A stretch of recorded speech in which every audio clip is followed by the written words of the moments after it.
একটা অন্ধকার রুমের মধ্যে হাত পা বাঁধা অবস্থায় চেয়ারের উপর বসে আছে মায়া। কিছুক্ষণ আগেই তাকে কিডন্যাপ করে এইখানে আনা হয়েছে। তাকে এইখানে কে এনেছে এটা সে ভালো করেই জানে, কিন্তু কেন আনা হয়েছে এটা সে বুঝতে পারছে না। সে এখন কোথায় আছে এটাও বুঝতে পারছে না, কারণ কিডন্যাপের সময় তাকে অজ্ঞান করে আনা হয়েছে, তাই সে বুঝতে পারছে না এখন সে কোথায় আছে। তাকে এইখানে কেন আনা হয়েছে, কিসের জন্য আনা হয়েছে, এরকম নানান প্রশ্ন তার মাথায় ঘুরপাক খাচ্ছে। ঠিক তখনই রুমের দরজা খুলে কেউ একজন ভিতরে ঢুকলো।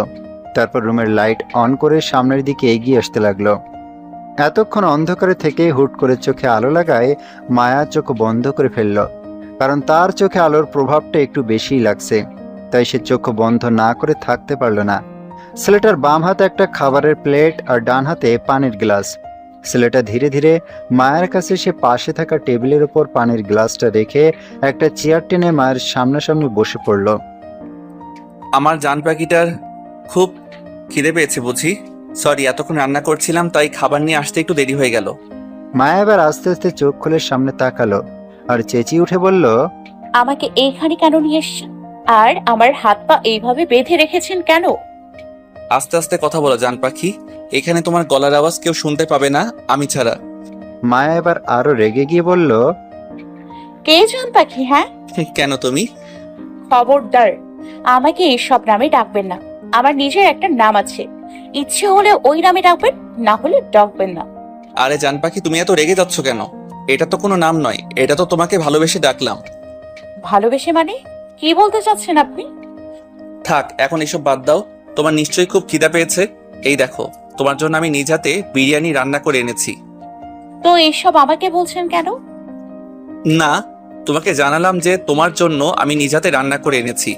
এবার লক্ষ্মী মেয়ের মতো হা করো তো, আমি তোমায় নিজের হাতে খাইয়ে দিচ্ছি। খাবো না আমি আপনার খাবার, নিয়ে যান এইসব আমার চোখের সামনে থেকে।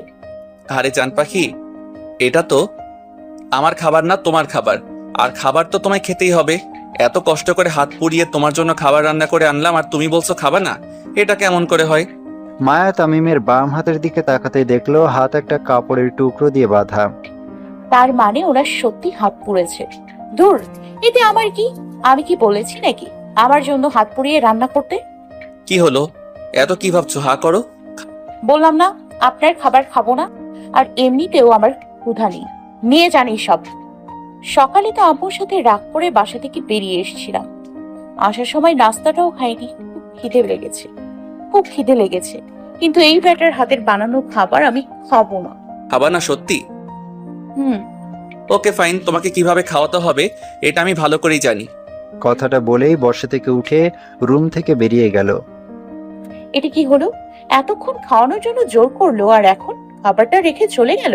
ইস, পেটের মধ্যে মনে হচ্ছে ইঁদুর দৌড়চ্ছে। সকাল থেকে কিছুই খাওয়া হয়নি, এখন কিছু না খেলে তো আবার হসপিটালে দৌড়তে হবে। এমনিতেই আমার ক্ষুধা বেশি, ক্ষুধা সহ্য করে থাকতেই পারি না। মায়া এসব কথা ভাবছিল, তখনই আবার তামিম এসে রুমে ঢুকলো। তার বাম হাতে একটা ছোট বোতল, বোতল ভর্তি তেলাপোকা। বোতলের মধ্যে এত তেলাপোকা দেখে মায়ের অবস্থা শেষ। এমনিতেই মেয়েরা তেলাপোকা অনেক ভয় পায়, তার উপর আবার এত তেলাপোকা দেখে মায়ের তো অবস্থা টাইট। তামিম ধীরে ধীরে মায়ের কাছে এসে চেয়ারটার মধ্যে বসে পড়ল। কি তেলাপোকা দেখে ভয় হচ্ছে? না না না, ভয় হবে কেন? আমি তেলাপোকাকে ভয় পাই না। তাই নাকি? তাহলে তো ভালোই। আমি তো এসব তোমার জন্যই এনেছি।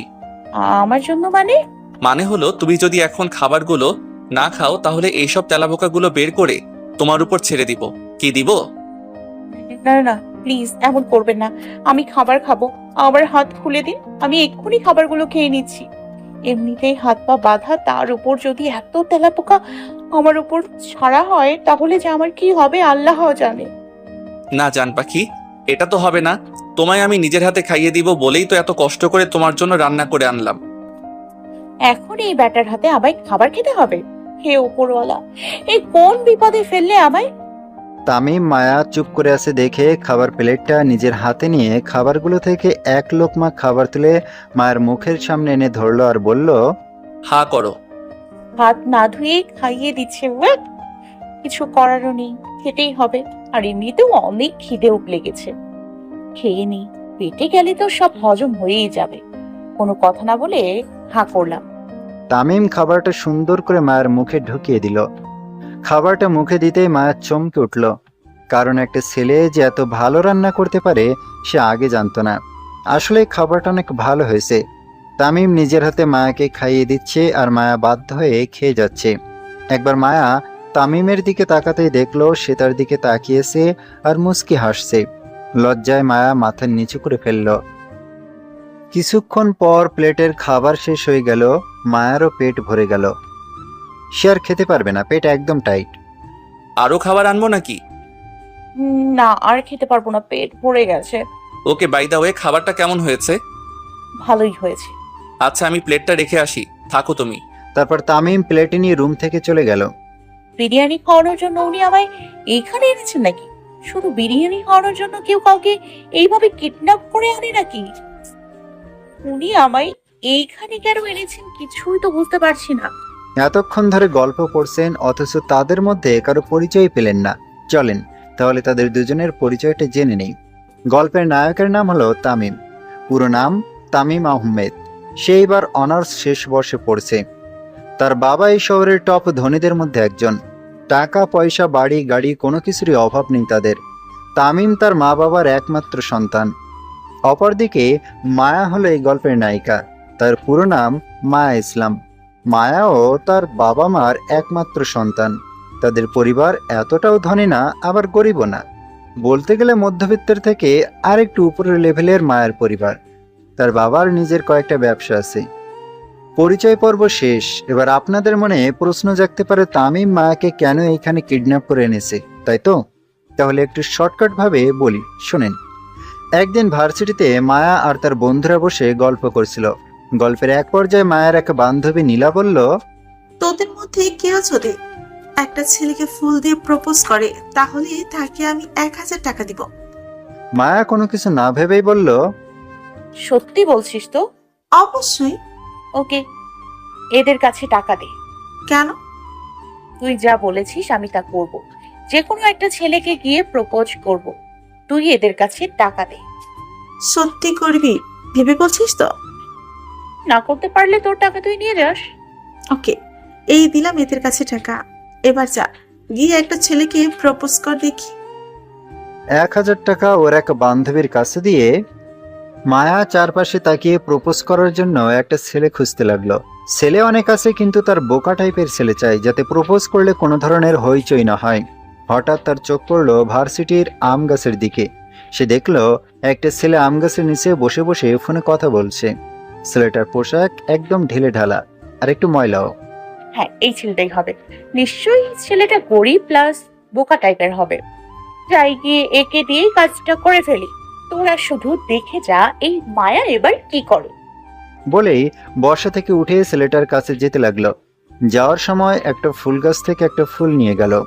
এই যে মিস্টার, শুনছেন? ছেলেটা মায়ের কথা শুনে পিছনে ফিরলেই মায়ের সাথে সাথে হাঁটু গেড়ে বসে ফুলটা ছেলেটার সামনে ধরে তাকে আই লাভ ইউ বলে প্রপোজ করে ফেলল। ছেলেটা শুধু চোখ বড় বড় করে ওর দিকে তাকিয়েছে। ছেলেটার সারা মুখে রং লাগানো, তার উপর আবার চোখে সানগ্লাস। মায়া তার কাজ শেষ করে উঠে দাঁড়াতেই কোথা থেকে জানি একটা ছেলে দৌড়ে এসে ওই ছেলের কাছে দাঁড়ালো, যে ছেলেকে মায়া প্রপোজ করেছে। সরি ভাই, আসতে একটু দেরি হয়ে গেল। এই নেন আপনার পানি। যাকে মায়া প্রপোজ করেছে তার দিকে পানির বোতল এগিয়ে দিয়ে ছেলেটা পানির বোতল হাতে নিয়ে বোতলটা খুলে সারা মুখে পানি ছিটিয়ে মুখ ধুতে লাগলো। মুখ ধোয়া শেষ হলেই পাশে থাকা ছেলেটা ওই ছেলের দিকে একটা রুমাল এগিয়ে দিল। ছেলেটা এবার রুমাল নিয়ে মুখটা ভালো করে মুছে নিল। তারপর মায়ের দিকে তাকালো। মায়া এতক্ষণ দাঁড়িয়ে দাঁড়িয়ে ছেলেটার কাণ্ড দেখছিল। এবার ছেলেটাকে দেখেই ভয়ে তার হাত পা কাঁপতে শুরু করলো, কারণ সেই ছেলেটাই তামিম, যাকে পুরো ভার্সিটির ছেলেমেয়েরা জমের মতো ভয় পায়। কিন্তু ছেলেটা কখনো খারাপ কাজ করে না, উল্টো কেউ খারাপ কাজ করলে তাকে ধরে উচিত শিক্ষা দেয়। ভাইয়া, আমি আমি সরি, প্লিজ আমায় মাফ করে দিন। আসলে আমি আপনাকে তোমায় তো আমি কিছু বলিনি, তাহলে তো ভয় পাচ্ছ কেন? না, আসলে মানে কোন ইয়ারে পড়ো? থার্ড ইয়ারে। ওকে, তাহলে এখন থেকে আমাদের প্রতিদিন দেখা হবে। আজকে বাই, আমার একটু জরুরি কাজ আছে। তারপর তামিম ওর সাথে থাকা ছেলেটাকে নিয়ে চলে গেল, আর মায়া ভয়ে ভয়ে ওর বান্ধবীদের কাছে চলে আসলো। আসতে না আসতেই ওর বান্ধবীরা ওকে ঘিরে ধরলো। কিভাবে তামিম ভাইকে প্রপোজ করলি? উনি তোকে কি বলবেন বেলা বেলা উনি কিছুই বলেননি। দে এবার আমার 1000 টাকা। বলে ওর বান্ধবীর থেকে টাকাটা নিয়ে নিল। ওই দিন ক্লাস করে মায়া বাসায় এসে ভাবতে লাগলো, এখন থেকে আমাদের প্রতিদিন দেখা হবে মানে? উনি এই কথা কেন বললেন? না জানি কাল থেকে কি হয় আমার সাথে। আর এদিকে তামিমের তো মায়াকে মনে মনে ভালো লেগে যায়। বলতে গেলে সে মায়াকে ভালোবেসেই ফেলেছে। এরপর থেকে তামিম প্রতিদিন মায়ের সাথে কথা বলতে থাকে। মায়ের অবশ্য ভালো লাগতো না, কিন্তু বাধ্য হয়ে তামিমের সাথে ওর কথা বলতে হতো। কিন্তু তামিম কখনো মায়াকে বলেনি যে সে তাকে ভালোবেসে ফেলেছে। তারপর আজকে সকালে তামিম ভার্সিটিতে এসে মায়াকে খুঁজতে গিয়ে ওর ক্লাসে গিয়ে দেখলো সে একটা ছেলের পাশে বসে বসে বই নিয়ে কি যেন কথা বলছে। এই দৃশ্যটা দেখে তামিমের মাথা গরম হয়ে গেল। তাই সে ভার্সিটি শেষে তার লোকজন দ্বারা মায়াকে এইখানে কিডন্যাপ করে আনে। এই হলো কাহিনী। আশা করি সবাই বিষয়টা বুঝতে পেরেছেন। এখন গল্পতে আসি। মায়া বসে বসে চিন্তা করছে তাকে এইখানে কেন আনা হয়েছে। ঠিক তখনই তামিম আবার রুমে আসলো। আপনি আমায় এইখানে কেন এনেছেন? প্লিজ আমায় ছেড়ে দিন, আমি বাসায় যাব। তুমি একটা ছেলের সাথে কথা বলেছো, সেই অপরাধে তোমাকে এখানে কিডন্যাপ করে এনেছি। আমি কখন কোন ছেলের সাথে কথা বললাম? সকালে ক্লাসের মধ্যে বসে যে একটা ছেলের সাথে কথা বলেছিলে মনে নেই? ঘটনাটা মায়ের মনে পড়ে যায় আর বলল, হ্যাঁ, তবে আমি তো ওই ছেলেটার সাথে পড়া নিয়ে কথা বলেছিলাম। পড়া নিয়ে কথা বলতে ছেলেই পেলি, কোনো মেয়ে পেলি না? আর তোর বান্ধবীরা তখন কোথায় ছিল? মায়া তামিমের রাগ দেখে খানিকটা ভয় পেয়ে গেল। উনি তো সবসময় রাগ করে না, কিন্তু হঠাৎ রাগ উঠলে আবার খুব ভয়ঙ্কর হয়ে ওঠেন। আসলে ওই সময় আমার শোন, আমি তোকে ভালোবাসি। যেদিন তুই আমায় প্রপোজ করেছিলি সেদিন থেকেই তোকে ভালোবাসতে শুরু করি। আমি ছাড়া তুই কোনো ছেলের সাথে কথা বলতে পারবি না, কারণ তুই শুধু আমার আর আমারই থাকবি। কথাগুলো মায়ের মুখ চেপে ধরে বলল তামিম। তারপর মায়ের মুখ ছেড়ে দিয়ে হন হন করে রুম থেকে বেরিয়ে গেল সে। এদিকে মায়া তো অবাক। তামিমের কথা শুনে তো সে কিছুই বুঝে উঠতে পারেনি। তবে এটা ঠিকই বুঝেছে ওই দিন তামিমকে প্রপোজ করে সে অনেক বড় ভুল করে ফেলেছে। বারান্দার মধ্যে দাঁড়িয়েছে তামিম আর মনে মনে ভাবছে রাগের মাথায় তো মায়াকে নিজের ভালোবাসার কথাটা বলে দিল। এবার কি হবে? সে তো চেয়েছিল মায়ের সাথে আরো কিছুদিন ফ্রেন্ডলি ভাবে কাটিয়ে তাকে ভালো করে বুঝতে। কিন্তু মায়া আজ যা করলো তাতে আর তার সেসব করা হলো না। আর তখন রাগের মাথায় মায়াকে নিজের মনের কথাগুলো বলে দিল। আচ্ছা মায়া, এখন কি ভাবছে? দূর, কি ভাববে? ও তো নিজে থেকে আমায় প্রপোজ করেছে, তাহলে নিশ্চয়ই সে আমায় ভালোবাসে। আমিও তাকে ভালোবাসি, আর ভালোবাসার কথা বলেও দিয়েছি। এইসব নিয়ে আমি এত চিন্তা করছি কেন? মায়া আবার ওইখানে একা একা বসে আছে, যাই গিয়ে দেখে আসি ওর কোনো কিছু লাগবে নাকি। এদিকে মায়া তামিমের কথাগুলো মাথা থেকে ঝেড়ে নিজের চিন্তা করতে মগ্ন। বিকাল গড়িয়ে সন্ধ্যা হয়ে আসছে। ভার্সিটি সেই কখন ছুটি হয়ে গেছে। এখন তার বাসায় থাকার কথা ছিল, কিন্তু সে এখন এক অজানা জায়গায় বন্দী হয়ে আছে। এখন সে কিভাবে বাসায় যাবে? কখন বাসায় যাবে? এতক্ষণে নিশ্চয়ই তার মা বাবাও তার জন্য চিন্তা করা শুরু করে দিয়েছেন। তার বাবা আবার প্রেশারের রোগী। কোনো বিষয় নিয়ে বেশি চিন্তা করলে ওনার আবার প্রেশার বেড়ে যায়। মায়ের এখন নিজের থেকে মা বাবাকে নিয়েই বেশি চিন্তা হচ্ছে। না জানি আব্বু আম্মু এখন কি করছেন। এরকম নানান বিষয় নিয়ে ভেবে যাচ্ছে মায়া। এমন সময় রুমের দরজা খুলে ভেতরে ঢুকলো তামিম। তারপর আগেকার মতোই মায়ের কাছে সে পাশে থাকা চেয়ারটা নিয়ে মায়ের সামনাসামনি বসে পড়ল সে। আমার জান পাখিটা কি ভাবছে? প্লিজ আমাকে ছেড়ে দিন, আমি বাসায় যাব। আম্মু আব্বু নিশ্চয়ই আমার জন্য চিন্তা করছেন। প্লিজ আমায় যেতে দিন। এটা তো হবে না জান পাখি। ভুল যেহেতু করেছো তাহলে শাস্তি তো পেতেই হবে। তবে প্রথমবার বেশি শাস্তি দিব না, কয়েকদিন শুধু এইখানে থাকবে, তারপর এমনিতেই ছেড়ে দিব। এসব কি বলছেন? আপনার মাথা ঠিক আছে তো?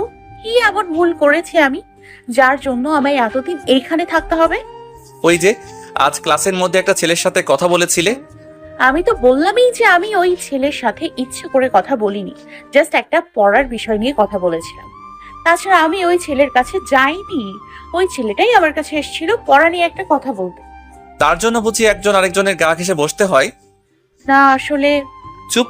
আর একটা কথাও নয়, আমি যা বলেছি তাই হবে। আর থাকা নিয়ে তোমার এত চিন্তা করতে হবে না। তোমার জন্য আলাদা করে রুম গুছিয়ে রাখা হয়েছে, যেখানে শুধু তুমি থাকবে আর কেউ না। আর বাসার কাউকে নিয়ে অযথা চিন্তা করতে হবে না। বাসায় ফোন করে জানিয়ে দাও যে তুমি আজ তোমার এক বান্ধবীর বাসায় থাকবে।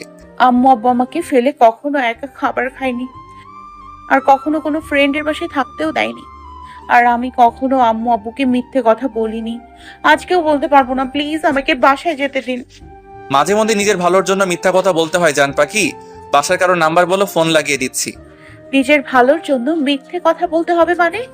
হুম, কারণ তুমি যাই করো না কেন, তুমি এইখান থেকে কোথাও যেতে পারবে না যতক্ষণ পর্যন্ত না আমি যেতে দিচ্ছি। তাই বলছি, বাসার কারো নাম্বার দাও, আমি ফোন লাগিয়ে দিচ্ছি।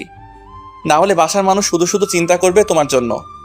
মায়া বুঝতে পেরেছে আজকে তামিম ওকে কোনোভাবেই ছাড়বে না। এখন কি করা যায়, কি করা যায়?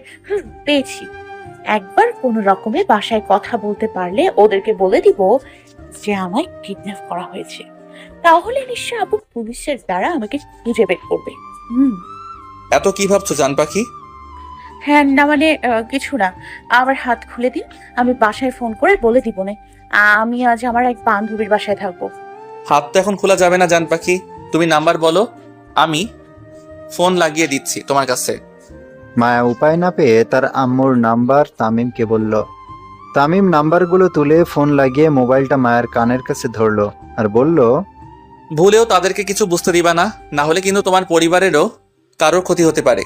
কিছুক্ষণ রিং হওয়ার পর মায়ের আম্মু ফোন রিসিভ করলেন। হ্যালো, কে বলছেন? হ্যালো আম্মু, আমি আমি মায়া বলছি। মায়া? আম্মু, তুই এখন কোথায় আছিস? সন্ধ্যা হয়ে গেছে, অথচ তুই এখনো বাসায় আসিস নাই কেন? আসলে আম্মু, আমি আমার এক ফ্রেন্ডের বাসায় আছি আর আজকে ওইখানেই থাকবো। তোমরা খেয়ে দে ঘুমিয়ে পড়ো, আমি কাল সকালেই বাসায় চলে আসবো। ফ্রেন্ডের বাসায় কেন থাকবি? তুই তো কখনো রাতে বাইরে কোথাও থাকিস না, তাহলে আজ কিসের জন্য ফ্রেন্ডের বাসায় থাকবি? আসলে আম্মু, আজকে আমার এক ফ্রেন্ডের জন্মদিন, তাই সে আমায় জোর করে তার বাসায় রেখে দিয়েছে। আমি কাল সকালেই বাসায় চলে আসবো, প্রমিস। কিন্তু তোর আব্বু যে... তুমি আব্বুকে একটু বুঝিয়ে বলো প্লিজ, আমার আজ... মায়ের কথা শেষ হওয়ার আগেই তামিম ফোন কেটে দিল। অনেক কথা হয়েছে, তোমার কি এখন ক্ষুধা লেগেছে? না। ওকে, তাহলে তুমি থাকো, আমি একটু পরে আবার আসবো। তারপর তামিম আবার বারান্দায় এসে দাঁড়িয়ে আকাশের দিকে তাকিয়ে রইল। এমন সময় হঠাৎ তার ফোনে একটা কল আসলো। পকেট থেকে ফোনটা বের করে দেখলো তার আব্বু কল করেছেন। কোনো কিছু না ভেবে সে কলটা রিসিভ করলো। হ্যাঁ আব্বু বলো। কোথায় তুমি? আমি তো এখন আমাদের বাগান বাড়িতে আছি। কেন?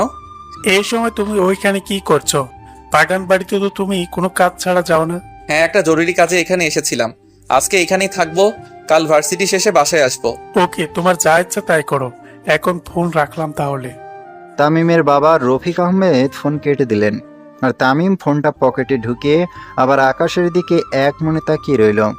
এদিকে মায়া বসে বসে ভাবছে তামিমকে প্রপোজ করে তো সে এখন ফেঁসে গেছে। সে তো তামিমকে ভালোবাসে না। ওই দিন বাজি জেতার জন্য ভুল করে তামিমকে সে প্রপোজ করে ফেলেছে। এখন সে কি করবে? তামিমকে কি ওই দিনের ঘটনাটা বলে দেবে? বললে যদি তামিম ওর কোনো ক্ষতি করে, না বললে তো আবার তামিম তার পিছনে সবসময় ঘুরঘুর করতে থাকবে। সে কিছু বলতেও পারবে না, কারণ তামিমকে সে ভীষণ ভয় পায়। কিন্তু এইভাবে চলতে থাকলে তো হবে না। তাহলে এখন তার কি করা উচিত? মায়ার মাথায় যেন কিছুই কাজ করছে না। কি থেকে কি করবে সে কিছুই ভেবে পাচ্ছে না। রাত্রিবেলা তামিম মায়ের জন্য গরুর মাংস ভুনা করে একটা প্লেটে ভাত নিয়ে অন্য আর একটা প্লেটে মাংস ভুনা নিয়ে চলে আসলো মায়ের কাছে, যেখানে সে মায়াকে বেঁধে রেখেছে। তামিম আবার সবকিছুই রান্না করতে পারে, তার রান্নাও কিন্তু অনেক ভালো হয়। ছোটবেলায় সে সবসময় তার মায়ের সাথে রান্নাঘরে থাকতো, আর তার মায়ের রান্না করা দেখে সেও আস্তে আস্তে সবকিছু শিখে ফেলে। এমনকি সে মাঝে মধ্যে বাসায় সবার জন্য রান্নাও করে। রুমে ঢুকে তামিম একটা চেয়ার টেনে মায়ের পাশে বসে পড়ল। তারপর প্লেটে একটু মাংস ভুনা নিয়ে ভাত ভালো করে মাখিয়ে মায়ের মুখের সামনে ধরে বলল, নাও হা করো, তোমার জন্য গরুর মাংস ভুনা করে এনেছি। মায়ের আবার গরুর মাংস খেতে অনেক ভালো লাগে। বলতে গেলে এই খাবারটা তার পছন্দের খাবারের মধ্যে প্রথম তালিকায় রয়েছে। আজ সকালে সে তার আম্মুকে বলেছিল গরুর মাংস রান্না করতে। তিনি রান্না করতে পারবেন না বলাতে মায়া রাগ করে না খেয়েই বাসা থেকে বেরিয়ে পড়ে। আর এখন তার সেই পছন্দের খাবার তার সামনে। মায়া কোনো কিছু না ভেবেই হা করে ফেলল। তামিমও সুন্দর করে খাবারের লোকমাটা মায়ের মুখে ঢুকিয়ে দিল। আহ, কি টেস্ট খাবারের! এই বেটা দেখছি অনেক ভালো রান্না করতে পারে, কিন্তু রান্নাটা যে ভালো হয়েছে এটা ওনাকে বুঝতে দেওয়া যাবে না। না হলে বলা তো যায় না, বেশি খাইয়ে দিতে পারে। মায়া খাচ্ছে আর মাঝে মধ্যে তামিমের দিকে আর চোখে তাকাচ্ছে, যেটা তামিম বুঝতে পারছে না। মায়ার খাওয়া শেষ হলে তামিম প্লেটটা নিয়ে রান্নাঘরে চলে এলো। তারপর ওই প্লেটের মধ্যেই খাবার নিয়ে সেও খাবার খেয়ে নিল। খাওয়া শেষ করে তামিম হাত ধুয়ে একটা গার্ডকে ডেকে সবকিছু গুছিয়ে নিতে বলে মায়ের কাছে চলে আসলো। মায়ের কাছে এসে কোনো কথা না বলেই মায়ের হাত পা খুলে দিল। তারপর তার হাত ধরে তাকে একটা রুমের মধ্যে নিয়ে আসলো। এই রুম স্পেশালি তোমার জন্য গুছিয়ে রাখা হয়েছে। ওইটা ওয়াশরুম, হাত মুখ ধুয়ে এসে ঘুমিয়ে পড়ো। আর কোনো কিছু দরকার হলে আমায় ডাক দিবা, আমি চলে আসবো। আর হ্যাঁ, ভুলেও এখান থেকে পালানোর চেষ্টা করবে না, কারণ বাড়ির সব জায়গাতেই আমার বডিগার্ড রয়েছে। পালাতে চাইলেও পালাতে পারবে না, কারণ ওরা তোমায় ধরে ফেলবে। আর একবার যদি পালাতে গিয়ে ধরা পড়ে যাও তাহলে তোমার কি অবস্থা হবে সেটা তখনই বুঝতে পারবে। এখন তাহলে আমি গেলাম, তুমি ঘুমিয়ে পড়ো। কথাগুলো বলেই তামিম রুমের দরজাটা বাইরে থেকে বন্ধ করে চলে গেল।